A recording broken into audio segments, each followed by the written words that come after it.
Well, every year here at CattleCon, one of the highlights is the CattleFax Market and Weather Outlook, and it certainly wasn't anything different here in Orlando, Florida this year. Joining us is CattleFax meteorologist Matt Makens, also a very familiar face and voice here on Cattlemen to Cattlemen. And I guess, Matt, just dive right into your presentation that you just told thousands of cattle producers here in Florida.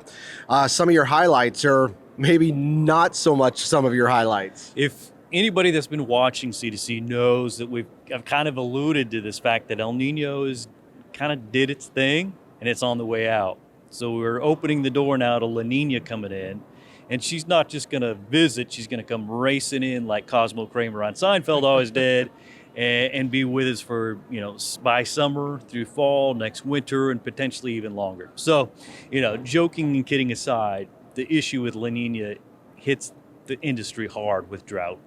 So we have to take advantage of our spring moisture, especially across Texas into Oklahoma, New Mexico, Kansas, Colorado. The wheat looks better this year, but once we get to the tail end of the year, we flip right back, hotter, drought signals coming back.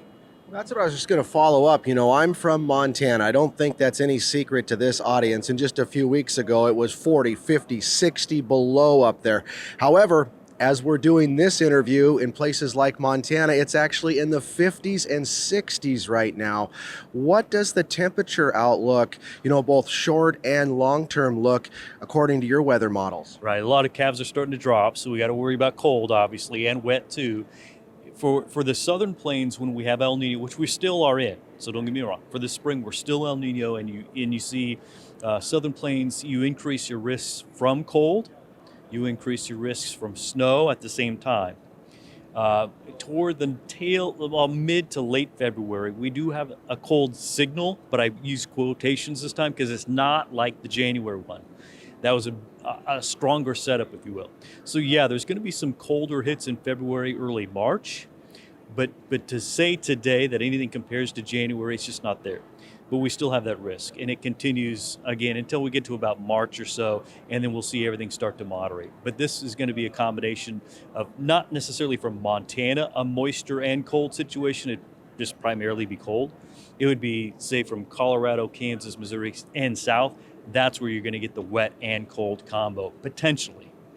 And as we look towards the second half of the year, as you mentioned, a lot of the country's still going to be faced with drought, unfortunately, and that's probably going to have some impact on feedstuffs out there for America's cattle producers as we look to, feed those cattle, whether it's cow-calf operations, or feedlots.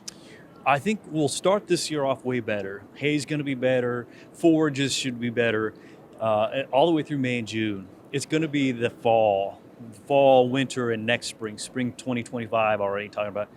That's when folks are going to be like, we're pre-buying feed, we're stocking up, we're getting ready for this drought to come in. So I don't want to take away from the positive person in the room, which is this year is better than last, forages are better, hay's better, everything's kind of better.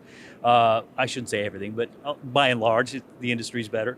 Once we hit the midpoint of summer, though, like July, August, September, folks are going to start to go, ooh, I'm getting worried.